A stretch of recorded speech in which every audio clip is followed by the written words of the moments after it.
Alberto, o título da sua tese é China, uma análise do papel das exportações e do investimento doméstico para o modelo de desenvolvimento econômico no período recente. O que você estudou exatamente nessa sua pesquisa de doutorado, Alberto? Rodrigo, antes da gente discutir um pouco qual é o objeto da tese propriamente dito, é importante a gente saber qual é por que a gente precisa estudar a China, né? Qual a importância de estudar a China hoje? Bom, a China saiu praticamente de um quase total isolamento no início da década de 80, de uma posição internacional praticamente inexpressiva, para hoje se tornar a segunda maior economia do mundo, superando a Alemanha, Itália, Japão, e caminha a passos largos para se tornar a maior economia do mundo, ultrapassando inclusive os Estados Unidos. Nós podemos estar hoje diante de um país que pode ter a mesma importância que teve a Inglaterra no século XVIII e XIX, ou mesmo os Estados Unidos no século XX. E a pergunta que surge disso tudo, quando você olha os dados da China, é dizer como é que eles conseguiram chegar a esse patamar de desenvolvimento? Quais foram os elementos que permitiram que eles atingissem esse atual nível, a sua economia atingisse esse atual nível? Existe um debate na literatura que discute, por exemplo, se isso foi por conta das exportações ou por conta do investimento doméstico, investimento das empresas estatais ou mesmo investimento privado na China. O fato é que isso faz toda a diferença, você saber se é as exportações ou se é o investimento que é o motor do desenvolvimento econômico chinês. Porque se você pensar que se for as exportações o motor do desenvolvimento econômico chinês, então diante dessa queda no ritmo de atividade econômica mundial, o desenvolvimento econômico futuro da China poderia estar comprometido. Se for o investimento, então esse desenvolvimento chinês pode ser um pouco mais autônomo, né? Não estou defendendo aqui a ideia de que haveria um descolamento da economia mundial, porque isso não seria verdade. Mas aí seria um desenvolvimento um pouco mais independente do que acontece no resto do mundo. E então esse foi o objetivo da gente fazendo essa tese, tentar responder qual seria efetivamente o motor do desenvolvimento econômico chinês. Existe na literatura um debate de que as exportações seriam esse motor de desenvolvimento e outros dizem, não, é o investimento que puxa o crescimento econômico chinês. O que a gente chegou a entender, ver fazendo a tese, é que as exportações, elas são sim importantes para o desenvolvimento econômico chinês, elas têm um papel muito relevante, mas elas sozinhas não explicam o desenvolvimento econômico chinês ou o crescimento econômico chinês. A variável mais importante para o crescimento econômico chinês é o investimento público e privado sob coordenação do Estado. Então, basicamente, esse foi o objetivo da tese. E como é que a gente chegou a essa conclusão? Começou a ficar claro à medida que a gente foi trabalhando, que você só consegue entender o desenvolvimento econômico da China se você entender um pouco os condicionantes históricos do desenvolvimento econômico chinês. Então, a gente voltou um pouco até o início do regime comunista, em 1950, e aí a gente, analisando o processo histórico do desenvolvimento econômico, percebe-se que existe uma espécie de uma obsessão da política econômica chinesa com o desenvolvimento do seu setor industrial. Então, o projeto de industrialização chinês foi levado a cabo de maneira quase que ininterrupta por mais de 60 anos. Isso desde o Mao Tse-tung? Desde o Mao Tse-tung. A partir da consolidação do regime comunista em 1950, ele já tinha um projeto de industrialização definido. Isso não é novidade, vários outros países também tiveram um projeto de industrialização. O que é interessante no caso da China é que eles se ativeram a esse projeto de industrialização durante 60 anos, praticamente ininterrupto. E Mao Tse-tung levou isso às últimas consequências, né? O grande salto para frente nos anos 60, chegou a causar a morte de 30 a 40 milhões de pessoas de fome na China, porque a ideia do Mao Tse-tung era que o excedente agrícola fosse utilizado para financiar o processo de industrialização. Como a atividade agrícola na China não era tão produtiva, então isso acabou sendo um peso muito forte para a população rural. E isso acabou gerando esse problema da pobreza extrema nas áreas rurais. Pois é, só pegando carona já nessa perspectiva histórica, desde a década de 50 do século passado há essa obsessão, como você disse, mas algumas correções de rumo são feitas.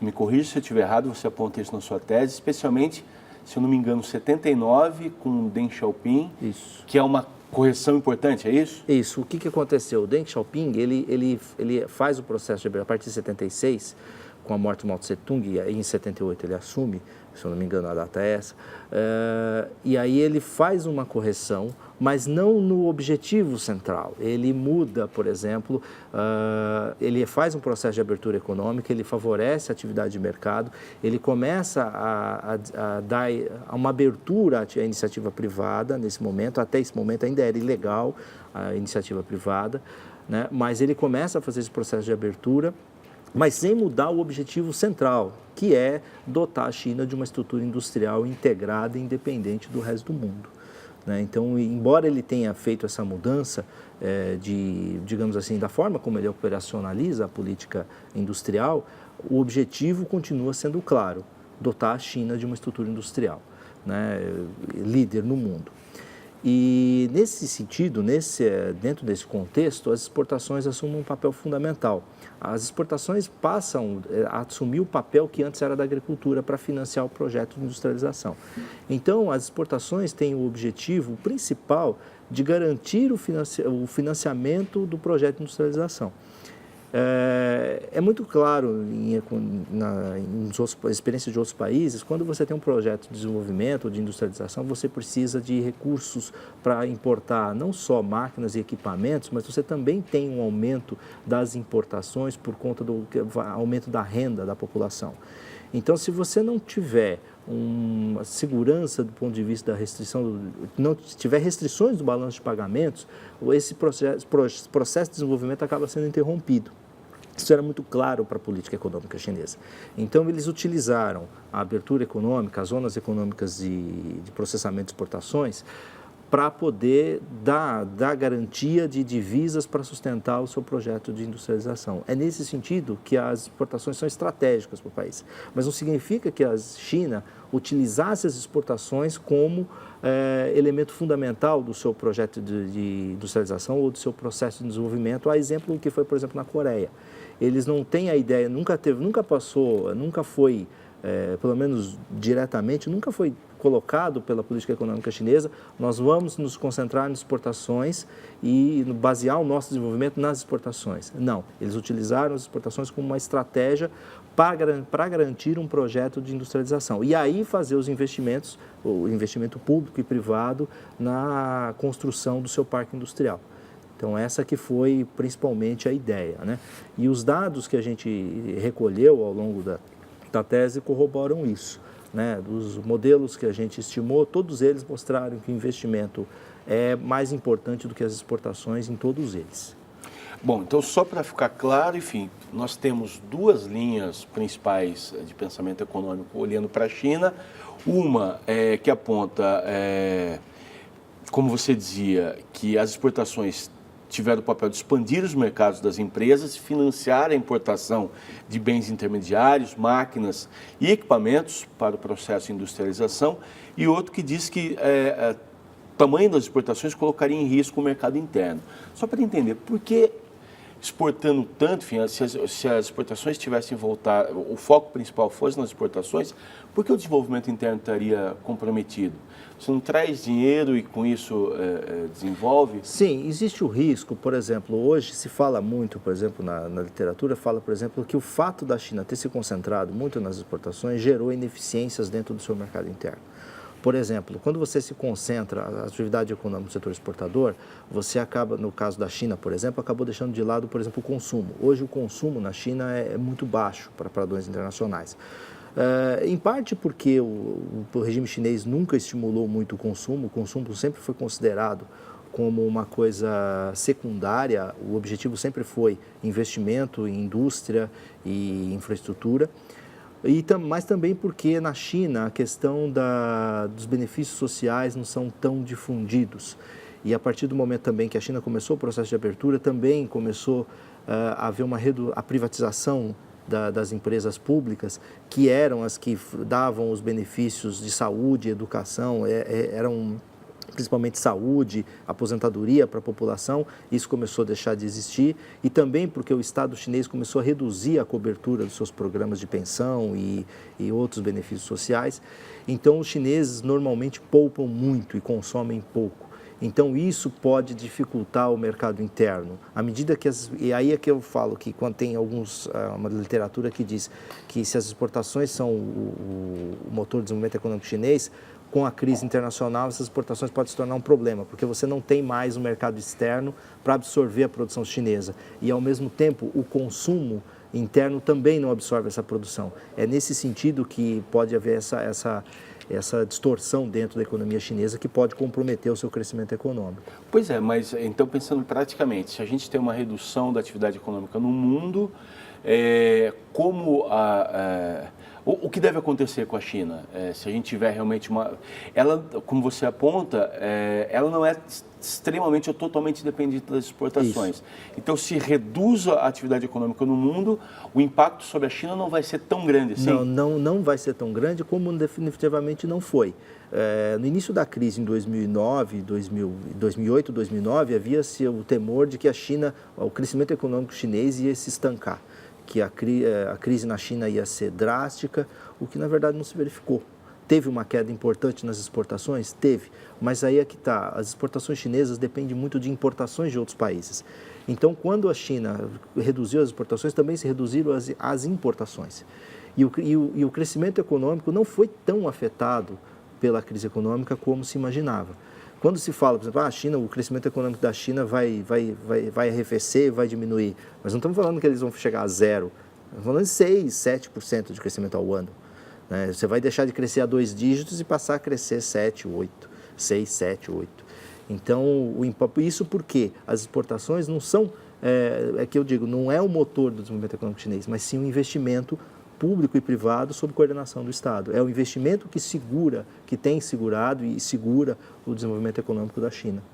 Pois é, falando em investimento do Estado, você chama atenção para algo bastante interessante para quem olha para o modelo chinês, talvez buscando inspiração, a questão das privatizações na China. Apesar das mudanças promovidas pelo Xiaoping, as privatizações não foram tão agressivas, né? A China mantém ainda o controle, talvez eu possa dizer isso, da imensa maioria das indústrias e a privatização teve um foco especial, é isso? Sim. A privatização lá não foi uma privatização, ela foi agressiva em alguns setores, mas assim, nas empresas menores.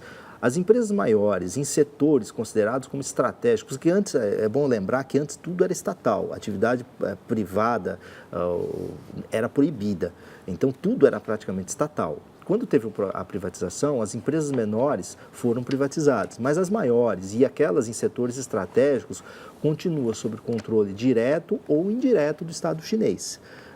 Algumas estimativas falam que em torno de 50% da economia chinesa é controlada direto ou indiretamente pelo Estado.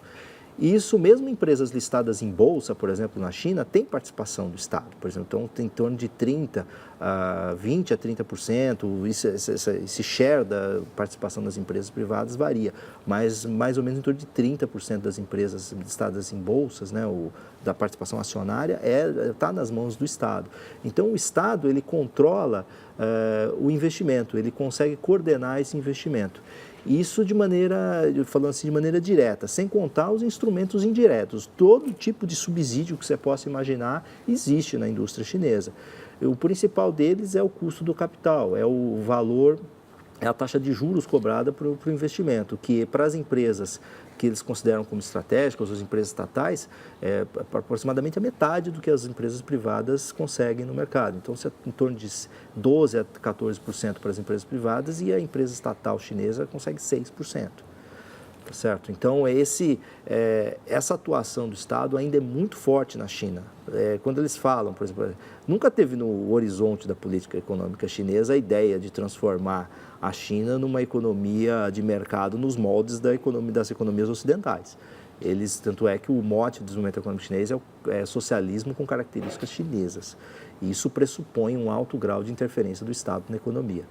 Tá? Eu não estou entrando no mérito se isso é bom ou ruim. Tá? Existe um debate, né, econômico dizendo que a atuação do Estado atrapalha ou favorece, mas o fato é que o Estado lá é muito atuante. Para pensar ainda na questão da importância das exportações, especialmente num período, num momento de redução da atividade econômica no mundo, além do papel do Estado, quando as exportações diminuem, o mercado interno chinês, como ele se comporta? Qual é a capacidade dele e a contribuição dele para a economia chinesa, já que a gente sempre ouve dizer de muita gente com um nível social muito baixo, trabalho escravo, mas ao mesmo tempo a gente ouve falar que o número de bilionários na China cresceu muito. Qual é o papel do mercado interno chinês no momento em que as exportações diminuem no cenário global? O papel do mercado interno chinês, ele pode vir a crescer ao longo do tempo porque o Estado pode começar a atuar no sentido de aumentar a cobertura dos programas sociais ou começar a melhorar as pensões e as aposentadorias e aí estimular um pouco mais o consumo das famílias. Isso é uma possibilidade. Mas, além disso, o Estado ainda pode continuar investindo pesado em setores que ainda precisam de investimento, principalmente setores públicos vinculados a creches, hospitais e não só a área de saúde, mas também educação. Tudo isso de serviços públicos que ainda há muita carência disso na China, né? Porque alguns setores também há excesso de investimentos em alguns setores, por exemplo, no setor de infraestrutura, estradas e rodovias, aeroportos, tem alguns setores, por exemplo, o setor de produção de aço, esses setores já estão, digamos assim, um pouco saturados de investimento. Então, provavelmente o governo chinês vai começar a voltar para esses outros setores ainda carente. E eles têm recursos para isso. Tá? A China hoje, nos últimos dados que eu tinha, ela tinha 3 trilhões de dólares em reservas internacionais, dos quais 1,3 aplicados em títulos do Tesouro Americano. Então, eles têm capacidade de fazer esses investimentos ainda. Eles conseguem, por um bom tempo, manter um ritmo de investimento pesado que pode sustentar o nível de demanda agregada da economia chinesa. Né? Agora, você olhando para a China, é verdade, quando você olha, se você o número de bilionários na China é grande, a pobreza extrema, o fato na China é que tudo é verdade na China, se você olhar, tudo é verdade. Eles exportam muito, eles teve um crescimento substancial da renda per capita, sim, teve. Eles têm muita pobreza, tem, tudo é verdade. Você olha, isso é uma coisa curiosa quando você estuda a economia chinesa. Alberto, é isso que eu queria te perguntar, para um economista que estuda a China, tem uma característica especial ao se observar os números chineses, quando tudo é muito grande, por um lado, enfim, você olha números que imagino que num dado momento você pense, será que é fato isso, uma dominância tão grande de determinados setores do mercado? Você, antes do programa, me dava o exemplo do aço, por exemplo. Mas além do gigantismo da economia chinesa, há também, como se lida com a questão da confiabilidade nos dados que vêm da China? Olha, é sempre necessário você tomar um cuidado quando analisa os dados chineses. Isso está presente, mas isso em qualquer estudo de caso que você for fazer, você tem que tomar cuidado das fontes dos dados. O que você pode fazer é checar essas fontes com outras fontes externas. Para os dados de comércio, não é difícil você checar se você exporta, se eles exportam, alguém está importando. Então, você consegue conciliar essas informações. E, a partir disso, você consegue fazer uma checagem para ver se aquele crescimento econômico, de fato, é aquilo que está lá. Porque havia uma tradição, hoje não, mas havia uma tradição na China de influenciar estatísticas, tá? Isso é evidente quando você começa a estudar o caso da China. Agora, a questão do gigantismo chinês realmente é assustador. Quando você analisa os dados da China, você vê a produção, como eu estava dizendo, a produção da Baosteel, por exemplo, a única empresa, a Baosteel, que é uma empresa estatal de aço na China, produz mais aço do que o Brasil inteiro. Tá? Do que toda a produção de aço, a Baosteel produz mais. Né? A China é hoje o maior produtor mundial de automóveis. Tá? E isso, quando você olha os dados chineses, você se assusta, porque o crescimento de quase tudo é um exponencial, é uma reta, um crescimento assustador, extraordinário. Taxas de crescimento da renda per capita, taxa de investimento, participação da indústria na economia. Por exemplo, a participação da indústria na economia chinesa hoje é em torno de 45%. É a maior participação da indústria na economia em todo o mundo. O segundo maior é a Rússia, né? Mas já muito menos do que a China, em torno de 30%. Para você ter uma ideia, no Brasil isso deve estar em torno de 18% a 20%. Né? A taxa de investimento, formação bruta de capital fixo, que é o investimento que a gente fala, quando você fala investimento, né? Na China hoje também é em torno de 47%, a maior taxa do mundo. Né? Eles investem muito em quase todos os setores, e os setores estratégicos também, eles investem pesado nisso. E como você disse, dois dados chamam a atenção. Um, inclusive, tem relação com um dos pontos principais que você analisa, quando você olha para o que foi mais importante, se o mercado interno ou as exportações, mas você também ressalta o fato que a China deu, posso dizer assim, um tanto de sorte, porque pegou nesses 30 e poucos anos Exato. De crescimento econômico, em que ela faz assim, como você disse, ela pegou um cenário internacional muito favorável, né? Sim. Aconteceu o seguinte, então como é que a China, voltando à questão do desenvolvimento econômico chinês, né? Da história do desenvolvimento econômico chinês, o governo chinês não foi sozinho nisso, ele não foi, como você bem lembrou, ele não foi por acaso, né? Eles começaram a fazer uma política interna favorável aos investimentos, mas numa situação internacional que os Estados Unidos já viam uma reaproximação entre China e Estados Unidos por conta da questões geopolíticas, né? Os Estados Unidos queria evitar a influência soviética na região, então começou a se reaproximar do governo chinês. O Nixon, a partir dos anos 70, começou a ensaiar essa reaproximação com os chineses. Aí depois que eles conseguiram isso, possibilitou a abertura do mercado para as exportações, o mercado norte-americano para as exportações chinesas. E além disso, você teve uma mudança dentro das empresas estrangeiras, das grandes multinacionais, que elas estavam muito pressionadas pela concorrência do Japão e dos países europeus, e elas precisavam desesperadamente reduzir custos. Então, isso permitiu, ao mesmo tempo que você tem, então você tem três fatores: o governo chinês estimulando a entrada de empresas estrangeiras no seu território e dando todo tipo de favores e favorecimento a esses investimentos. Você tem uma reaproximação no plano geopolítico dos Estados Unidos com a China, e você tem essa necessidade de redução de custos. A China, então, nesse caso, se tornou a escolha natural dessas grandes corporações no capitalismo. Então, as empresas norte-americanas e também europeias e japonesas passaram a investir pesado na China. E aí, nesse caso, favoreceu muito o fato da mão de obra chinesa ser muito... o custo da mão de obra chinesa é uma fração da mão de obra em outros países. Então, esse ambiente internacional colaborou e muito para a política econômica chinesa. E aí também, dentro desse, não só esse ambiente externo, foi também favorecido pela visão dos formuladores de política econômica chinesa, que colaboraram com esse ambiente favorável, mantendo a taxa de câmbio desvalorizada, mantendo a sua taxa de câmbio favorável às exportações e dando todo tipo de incentivo para a continuidade desses investimentos estrangeiros na China.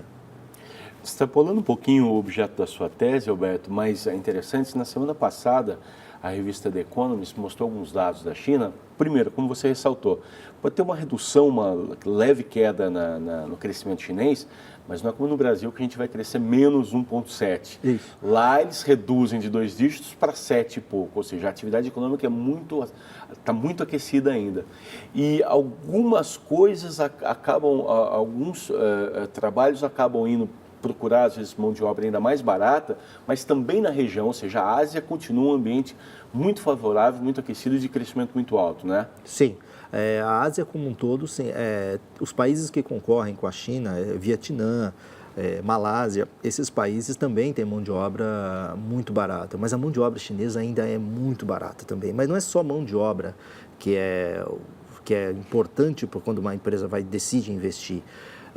Outro fator importante também é o que eu já te mencionei, o custo do capital. Lá é muito mais barato, os juros, o custo para você investir lá é muito mais barato. E você tem toda uma infraestrutura voltada e direcionada para o investimento estrangeiro.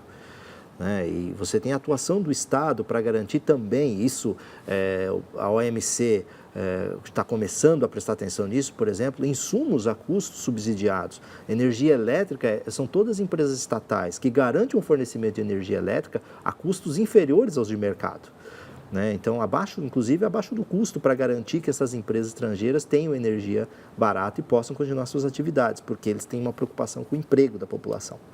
Teve ganho de produtividade também? Muito forte. O ganho de produtividade chinesa, existem vários estudos, eu não me concentrei nisso porque já tem muitos estudos relatando, sim, os ganhos de produtividade foram muito significativos na China nesse período e continuam sendo, né? Então, isso é importante até agora, né? Roberto, a gente está caminhando aqui para o final, mas eu queria chamar a atenção para algo que você representa, que me parece que, apesar dessa importância toda da China, o Brasil começa um pouco agora a se voltar com mais atenção para o mercado chinês, eu digo a economia, os institutos de economia no Brasil. Há pouco tempo a gente quase não encontrava estudos realmente detalhados olhando para a China. Hoje você e alguns colegas já passam a analisar e dar a importância que a China tem, enfim, como você disse, pela importância chinesa histórica, é isso? Sim. Agora já começou, já tem um pouco mais, os colegas já trabalham um pouco mais com China, existem núcleos que estudam China, por exemplo, na Unicamp tem um núcleo que estuda a economia chinesa, isso já está tendo uma preocupação, um olhar mais diferente para a economia chinesa e para a sociedade chinesa como um todo.